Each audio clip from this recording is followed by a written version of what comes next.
Hey everyone, just wanted to post this little video up as a little sort of how to put together my 3D printed LED lamp holders for you for sort of Necromunda 40k, that kind of thing. So the file is in the link down below, and you'll have seen I've used a couple of these on my Necromunda models today, and obviously I'll be using more in up and coming videos. So I thought better give you a little rundown of how they go together. Now, you should only really need to get yourself some LEDs. What the ones I got, I got from Amazon. I'll put that in the link below as well. And then you need a 3-volt button battery. These you can pick up like 10 of these, or eight or 10 in UK Poundlands for a quid or a pound. And I'm sure you can pick them up in something like the Dollar Tree as well in the States. Now, judging on how well your prints come out, you may need a pin vise with a 1mm bit, and you'll need some super glue. This is just some cheap super glue. So the first thing, what happens is when you print off your bits, you'll get, this is the LED back, that's the front,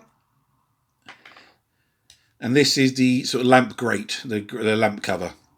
First thing to do is to check the back piece to see if it's printed out the little hole in the bottom there. There we go. Now, I don't know if you can see that. You've got a little indent. Now, I can't really see it. Oh, come on, focus. There we go. So you've got a little indent in the top there, and then there's a hole just there. Now, if that doesn't print out, that is what you'll need your drill bit for. That's all. But even though mine printed, I'm just going to run my drill bit through it just to give it a bit more clearance. There we go. So that's cleared that out a bit. Okay, so that's your first thing you do. That's it. Don't need any other tools. This tool can go away. We don't need any more tools. Next thing to do is to test your LED. See which way round it goes. Now, usually the long side, there's always a long and short side on an LED. The long side usually goes on the flat side of the battery, and this side goes on here. Now, once you've done that, look at that lovely green. What you then need to do is bend up that one like that. Okay, so you've got like a little L shape, and then the second one you bend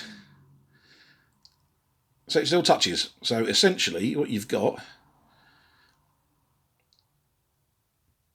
there we go, it still lights up, and then you've got that kind of thing. Hopefully you can, there we go, so yeah, you can see that there. Okay, might want to just push that one a little bit over. So that's what you need. Next thing to do, take the back piece, and then you want to put the small bent section in the hole you've just opened up, or the printed hole if it comes out, if yours comes out, and slot it in as far up as you can, like so. Hopefully you can see that, and then that's suspended there now. Okay, now what you can do, and what I sometimes do, is I will dot a little bit of super glue on it like that, and then push it to the back, and just make sure that it just holds that in place a little bit better, because obviously when you're putting sliding the battery in, you're relying on friction to keep the two sides together. So that's that. Okay, next thing is you take the front, slide it over the LED like so, push it all the way down. Now sometimes your hole might not print out as big, but so you might need to just get in there with a craft knife or a file. I'm not, for this purposes, I'm not going to bother. So I'm just going to,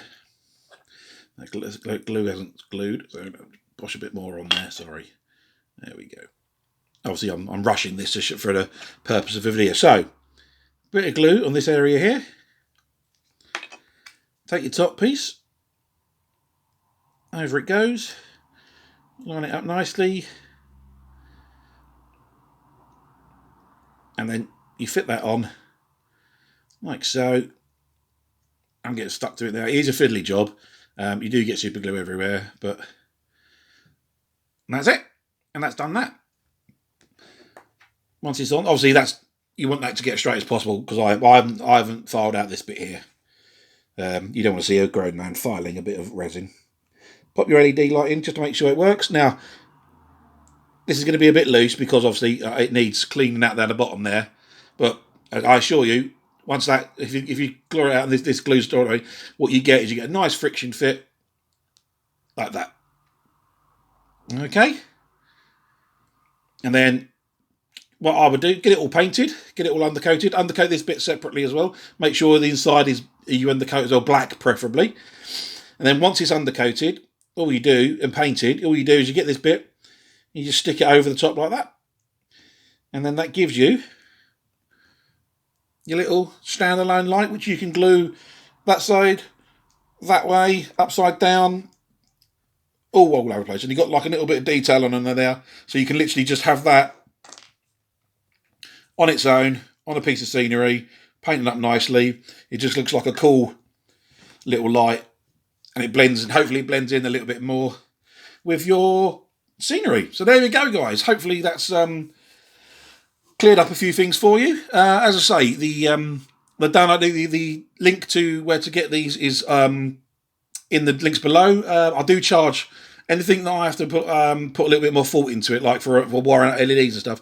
I do charge a small amount for. It just helps out the channel, makes me go and helps me buy the wood for the bases and that kind of thing. Because the plan, obviously, remember the plan is to use up a lot of my junk, so it does help out the channel. Helps me buy more LEDs. I'm sure there are more LED light prints I'll be making as we progress. But that's it for today, guys. That's just a little video. And I hope to I'll see you at the weekend, hopefully, with an update on the next module. You take care, keep crafting, and keep LEDing. Take it easy, guys. Cheers.